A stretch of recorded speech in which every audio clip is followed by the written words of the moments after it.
আসসালামু আলাইকুম প্রিয় তৃতীয় শ্রেণীর শিক্ষার্থীরা, কেমন আছো তোমরা? আশা করি ভালো আছো।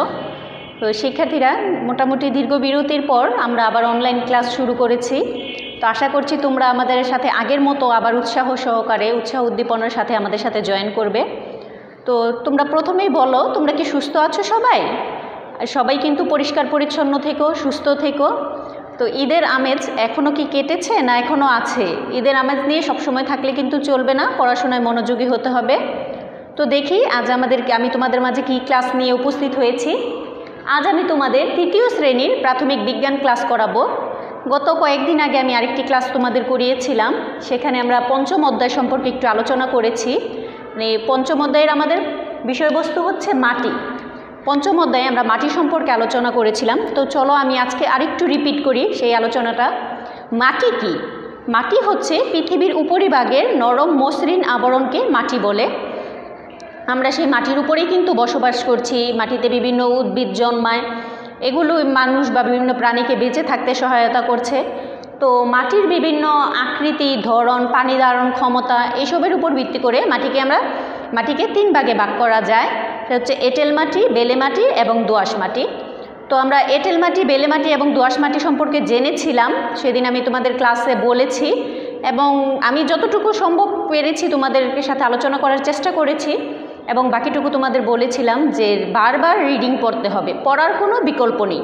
আমরা রিডিংটা বারবার পড়লেই জানতে পারবো এবং বুঝতে পারবো কী বিষয়ে আলোচনা করা হয়েছে, কি বোঝাতে চেয়েছে এবং কতটুকু তোমরা বুঝতে পেরেছো। তো আমার আলোচনা থেকে বা বইয়ের রিডিং থেকে তোমাদের বুঝতে যদি কোনো প্রকারের কোনো সমস্যা হয়, সেটা প্রশ্ন হতে পারে, সঠিক উত্তর শূন্যস্থানও হতে পারে, বা রিডিংয়েরও কোনো কথা তোমরা বুঝতে পারছো না এমন হতে পারে। যদি এরকম কোনো প্রবলেম তোমরা ফেস করো, তাহলে তোমরা অবশ্যই আমাদেরকে কমেন্ট বক্সে জানাবা, অথবা নিরাপদ দূরত্ব, সামাজিক দূরত্ব বজায় রেখে স্কুলে এসে আমাদের সাথে যোগাযোগ করবে। তো শিক্ষার্থী বন্ধুরা, চলো আজকে আমরা ক্লাসে যাই। আজকের ক্লাস হচ্ছে আমাদের তৃতীয় শ্রেণীর প্রাথমিক বিজ্ঞান অধ্যায় পঞ্চম অধ্যায়ে আমরা মাটি সম্পর্কে আলোচনা করেছিলাম। তাই মাটির অধ্যায়ের সঠিক উত্তর শূন্যস্থানগুলো শিখেছিলাম এবং কোশ্চেনগুলো তোমাদের আমি SW করতে বলেছিলাম। তারপরেও আমি আজকে তোমাদের কোশ্চেনগুলো বুঝিয়ে দিব। দেখো, দোআঁশ মাটিতে ফসল ভালো জন্মায় কেন? প্রথম প্রশ্নটা হচ্ছে দোআঁশ মাটিতে ফসল ভালো জন্মায় কেন? তো দোআঁশ মাটির যখন আমি বিবরণ দিয়েছিলাম বলেছি, তারপরেও আজকে আমি আবারও বলছি, দোআঁশ মাটির কণাগুলো বিভিন্ন আকৃতির হয়। তারপরেও সবচেয়ে বড় কথা হচ্ছে দোআঁশ মাটিতে বালি, কাদা এবং হিউমাস থাকে। হিউমাস কি তোমরা জানো?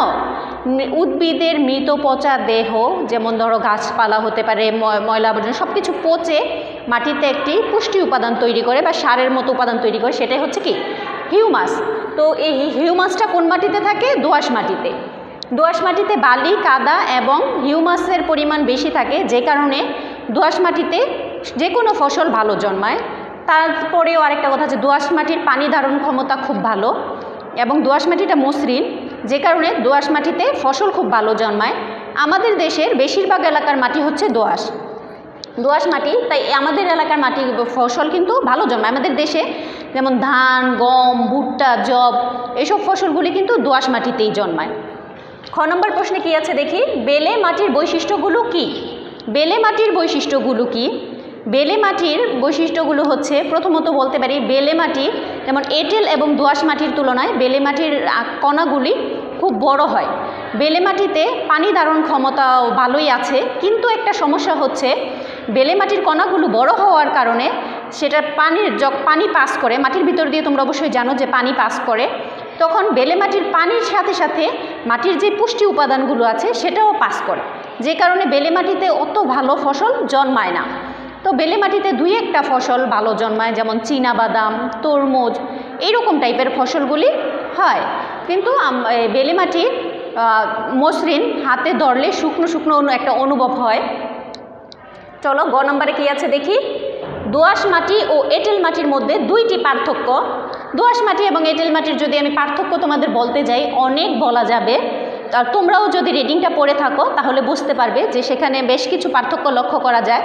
তো আমি দুইটি পার্থক্য যখন বইয়ে চেয়েছে, আমি দুইটি পার্থক্যই তোমাদের বলছি। প্রথম পার্থক্যটা বলতে পারো যে এঁটেল মাটির রং হচ্ছে লালচে টাইপ।